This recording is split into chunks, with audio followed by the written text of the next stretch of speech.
अस्सलाम वालेकुम नाज़रीन, मैं हूँ आदिल निज़ामी और आप देख रहे हैं मेरा डिजिटल चैनल। नाज़रीन, एयरपोर्ट एक पूरी लाइफ होता है, वहाँ पर अच्छे बुरे सभी काम हो रहे होते हैं।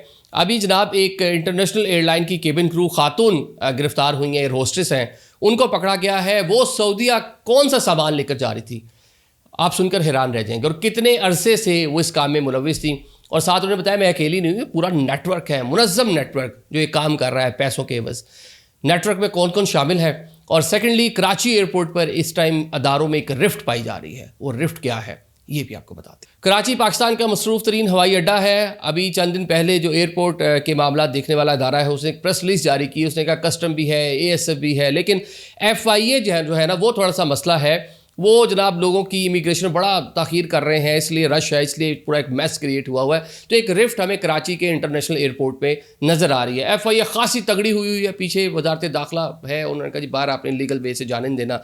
और दीगर जो अदारे वहाँ पर एयरपोर्ट पर अपना काम तो कर रहे हैं, लेकिन एक तनाव की सिचुएशन वहाँ पर है। अब जनाब एक खातून जिनका नाम फरिया है और ये सऊदी एयरलाइन के अंदर केबिन क्रू हैं। इनकी अब थोड़ी तफसीलात आपको बताते हैं। ये 2014 से एयर होस्टेस हैं, मतलब कि तकरीबन कोई 12-13 साल का इनका एक्सपीरियंस है डिफरेंट एयरलाइन का। और तवील अरसे से ये सऊदी एयरलाइन के साथ मुंसलिक है। एक माह में कोई 3 से 4 इनके सऊदी अरेबिया की फ़्लाइट के ऊपर इनका ट्रैवल होता है, इनकी ड्यूटी लगती है। ये खातून जब एयरपोर्ट पे जाती हैं तो इनको कस्टम वाले ओके कर देते हैं, क्लियरेंस हो जाती है। इनको ASF इनकी क्लियरेंस कर देती है। FIA वाले इनको वहाँ पे पकड़ लेते हैं। इनके जब सामान की चेकिंग की जाती है तो बीच में से जनाब सिगरेट्स के कुछ 26 के करीब उनके बंडल्स या वो डंडे जो भी उसको बोलते हैं वो निकल आते हैं। उसके अलावा जी आदाब और रजनी भी निकल आता है। आदाब और रजनी क्या है? आदाब और रजनी गुटका है, क्योंकि कराची से ट्रैवल कर रही थी बड़ी तादाद में। कोई 30 लाख पाकिस्तानी सऊदी अरेबिया में मौजूद है। इंडियन भी है, बांग्लादेशी भी है, श्रीलंकन भी है। तो सारे को सारी की ये मरगूब गज़ा है, बड़े शौक से खाते हैं गुटका वो। तो जनाब पूरे के पूरे बड़े बड़े पैकेट्स जो हैं वो गुटके के भी बीच में पाए जाते हैं, जो इन्होंने बाहर लेकर जाने हैं। इसके साथ जनाब तंबाकू और सुपारी जो है वो भी इनके सामान के अंदर पाई जाती है।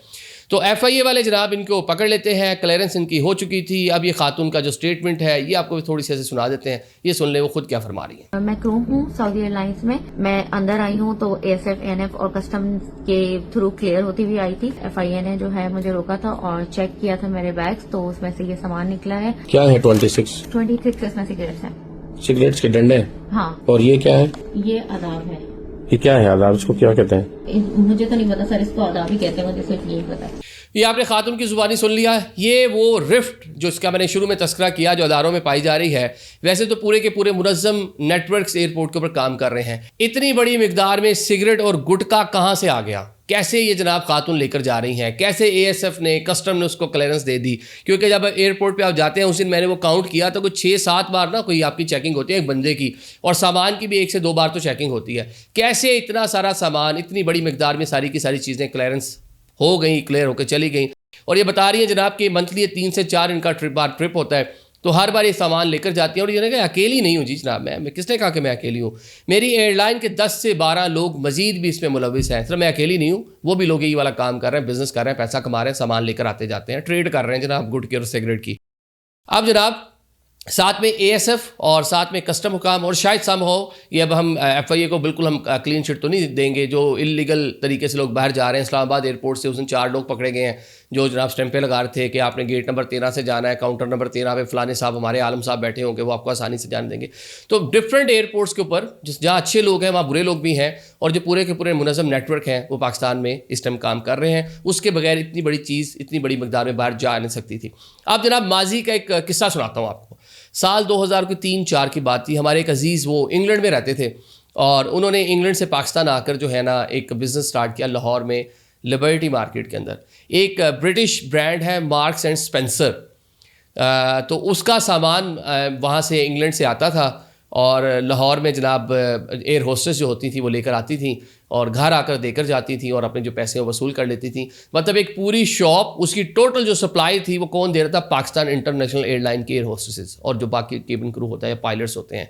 तो वहाँ से आते हुए 2-4 सूट ले आने, 5-7 जनाब शर्ट्स होनी, बीच में 10-12 टाइज होनी, मोज़े होने, इस तरह की सारी चीज़ें। और वो पूरी लिबर्टी मार्केट के अंदर एक बड़ी ब्रांड ब्रिटिश ब्रांड जो है वो खुली हुई थी। और सामान किस तरह आ रहा था? सामान इस वे से आ रहा था, क्योंकि हमारे अजीज़ थे। तो एक बार हम गए तो वो जनाब एक खातून आई और पता चला ड्राइंग रूम में बैठी हैं, पूरा बैग उनके पास है। तो वो बंदा जाता है तो बंदा इंटरेस्ट तो लेता है, हम छोटे थे लेकिन पता चला जनाब वो फिर वो जो हमारे अजीज़ थे उन्होंने बड़ा बताया कि जनाब ये तो हमारा पूरा बिज़नेस है, हम तो ये बिज़नेस कर रहे हैं और ये लेकर आती हैं एयर होस्टेस। हम भी बच्चे थे, सुनकर हैरान रह गए कि क्या माजरा है। तो जनाब इस तरह भी होता है। तो ये पाकिस्तान इंटरनेशनल एयरलाइन सिर्फ एक एयरलाइन नहीं, बाकी अब ये तो सऊदी वाला मामला है, दीगर एयरलाइन भी। तो 2 नंबर लोग हर जगह मौजूद हैं और झाड़ियाँ लगा रहे हैं। Thank you so much.